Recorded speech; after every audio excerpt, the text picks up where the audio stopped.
Have you seen those movies where someone's typing super fast on a computer and suddenly goes, We're in.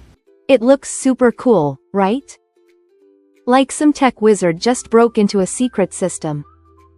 But is hacking really like that? And should kids even be learning it? Today on Absolute Kids, we're cracking open the world of hacking, the good, the bad, and the awesome skills you can learn. Let's go.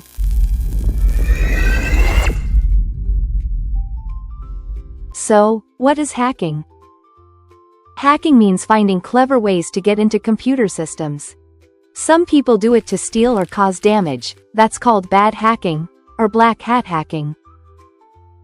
But others do it to help protect systems and fix problems, that's good hacking, or ethical hacking. Think of good hackers as the protectors of the internet.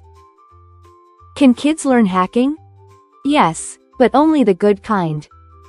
Learning how to keep computers safe is called ethical hacking, and it starts with understanding how tech works. You'll need to learn things like coding, cyber safety, and how websites and apps are built. And remember, using hacking to cheat, steal, or spy? Not cool. So, what did we learn today? Hacking can be risky if you're not careful. Trying to break into something without permission is illegal, even if you're just curious. Here's your Absolute Kids challenge. Let's see what you remember. Try to answer these.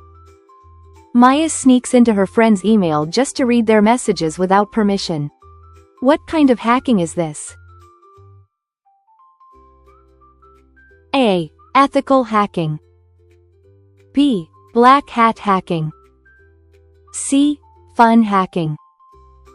Write your answers in the comments, and don't forget to like, subscribe, and share this video with a friend who loves tech and solving mysteries.